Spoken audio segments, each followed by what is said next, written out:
what is NLP?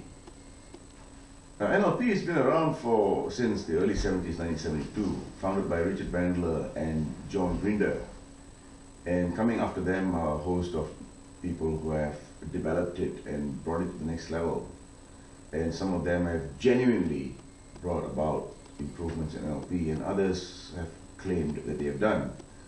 But there are essentially a few founding bodies, and I want you to do some research to find out where the founding bodies are, where John Grinder, Richard Bandler, Robert Dills, Ted James, Connie Ray Andreas, and people like them who have actually got into the thick of development of NLP have and still are around. So this is what I consider the founding bodies of NLP, and you know, where I come from, I have had certifications from several of these founding bodies. So what is NLP? NLP is a study of strategies of excellence. Bandler and Grinder were at that time intrigued about people who were excellent, number ones on the planet in their own business. Psychotherapists, healing people without medicine, leaders, artists, musicians, sports people, Mother Teresa, Gandhi, inventors, and so forth.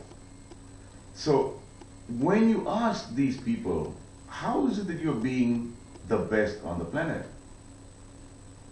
They would say, I don't know.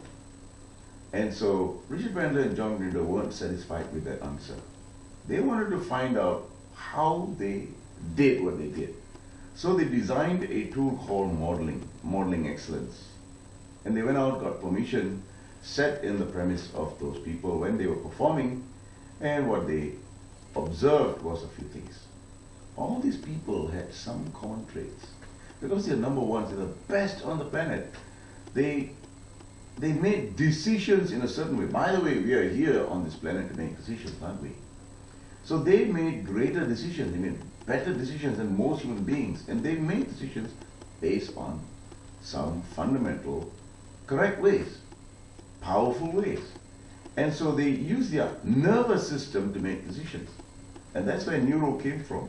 So what is neuro? Neuro is got both the hardware and software. The hardware of neuro is your brain, your spine, and the nerves that span out of your spine to nourish every part of your body. That's the nervous system. And part of the nervous system is also your 5 senses. And through your 5 senses, the nervous system gets its information. And what fundamentally is the nervous system for?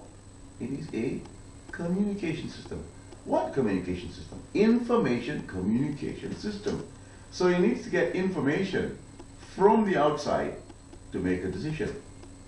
Is that all? I'm not sure about that.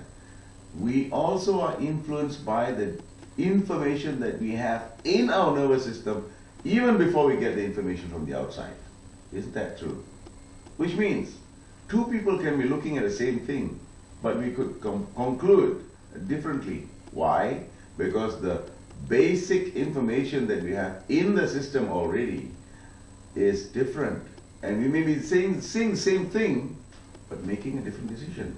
So where does this information in the system, in the body and mind, come from? It comes from your past. And whatever is in the past, your beliefs, your values, your experiences, what's in your DNA, your family background, your culture, and so on, is in there, it's in your system, it's residing in you right now. So whatever information you get through your senses will be filtered, it'll be processed, and then when you make a decision, it's influenced by what's outside and what's inside, isn't it? So these people have got a certain way of making great decisions. They had a certain mindset about things. So neuro, that's what it's all about. Neuro affects our decision making. Next came linguistics, language, the way we communicate with ourselves, the way we communicate with other people, both influences our nervous system and affects our decision making. That's linguistics. And linguistics, although you may have mastered language in school, there's some more to learn. This is the psychological aspects of communication that Bandler and Brindle have put together. And it is really profound. Even English experts come and understand what this thing is, and they are blown away. Next, programming. Programming are just behaviors, the way we act, the way we think, the way we make decisions using our body. And our programming affects our nervous system, affecting our decision making. So if you notice, everything is affecting our decision making. So these neuro-linguistics programming is now put together into a study called NLP, and it is something that we can learn and replicate. Why replicate? Replicate who? Replicate the best on the planet. Isn't that what we're doing? Always learning from somebody better and trying to replicate them and replicate their success.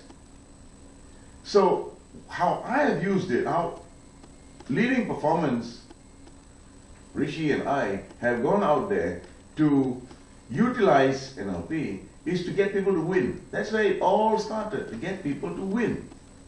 Win in sports. That's where it started for me. And then we went out there to get people to win in life, to win in sales, and just about in every profession, every human endeavor. So that's fundamentally what neuro-linguistics programming is all about.